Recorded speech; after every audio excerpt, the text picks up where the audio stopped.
تخيل ان احنا في 2024 ولسه في ناس لغاية اللحظة دي بتشتري كارت شاشة عشان الجيجات بتاعته اكتر من كارت تاني.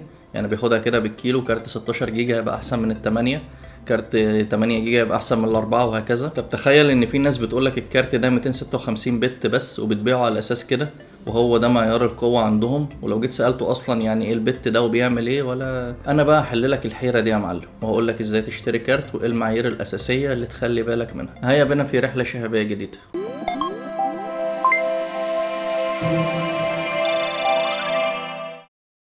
صباح الفل عليكم، ازيكم عاملين ايه؟ بيتبعت لي على البيدج وعلى القناه سؤال بشوفه بيتكرر باستمرار، وكمان بشوفه منتشر قوي في الجروبات، واغلب الاجابات عليه غلط، وعشان كده عملت الحلقه دي. نسبه كبيره من الناس لما بيجوا يختاروا كارت شاشه بيدوروا على الجيجات الاعلى وعلى البت الاعلى وشكرا، دي بتبقى الاولويه عندهم في الاختيار. الموضوع لا هو بالجيجات الاكتر ولا هو بالباص الاعلى، في عوامل تانية كتيرة قوي بنختار على اساسها، وهي اللي بتحدد قوه الكارت. هيجي واحد يقول لي يعني الجيجات والباص دول كده زيادتهم ملهاش اي لازمه، ولما يبقوا اكتر مش معنى كده ان الكارت اقوى. بص، عشان اجاوبك على السؤال ده لازم نفهم في الاول خالص الجيجات بتاعت الكارت دي فايدتها ايه، والباص ده كذلك فايدته ايه وبيعمل ايه في الكارت. وقتها هنقدر نفهم ايه المناسب لينا ونختار الكارت على اساس ايه. كالعاده هنتكلم بمنتهى التبسيط بدون ما ندخلكم في اي تفاصيل تقنيه معقده. عايز اقول لكم انا بحس قوي باي حد بيدور على معلومه في اي مجال، لان في مجالات كتيره الواحد ما يعرفش عنها حاجه وبيبقى داخل بيبحث عن اي معلومات فيها وبيبقى تايه، وبستنى حد كده يقول لي تعالى انا هجيب لك الزتونه اللي بتدور عليها.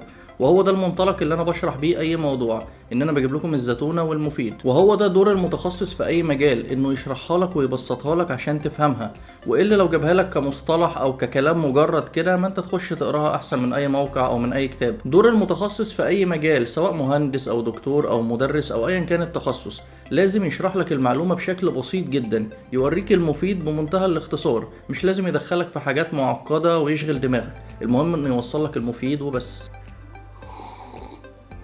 اول حاجه الجرافيكس ميموري او الجيجات بتاعه الكارت، دي فايدتها ايه؟ دي بكل بساطه بتكون السعه التخزينيه للجرافيكس اللي معروض قدامك. يعني اي لعبه مثلا او سوفت وير او ابلكيشن انت مشغله بيبقى فيه جرافيكس معروض، بيبقى فيه حاجات بتستهلك الكارت.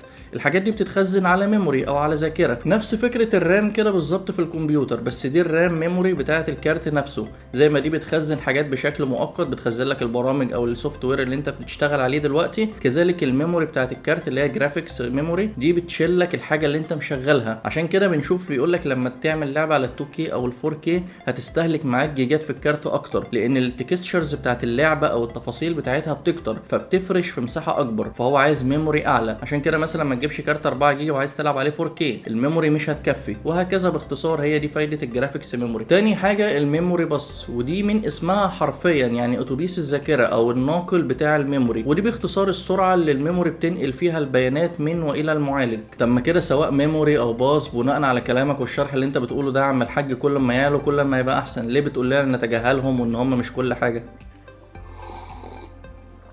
بص يا صديقي، انا ما قلتلكش تتجاهلهم، انا قلتلك ان دول مش المعايير الاساسيه في الحكم. انت مربوط بعوامل تانية خالص، زي جيل المعالج بتاع الكارت، زي التكنولوجي، زي الخصائص اللي بيدعمها، زي تفاصيل كتيره قوي. هي دي الحاجات الاساسيه اللي بتحدد قوه الكارت اللي معاك، وبيبقى من ضمن الحاجات دي الجيجات بتاعه الكارت او الجرافيكس ميموري زائد الميموري باص بتاع الكارت، ما بيبقوش اهم حاجه.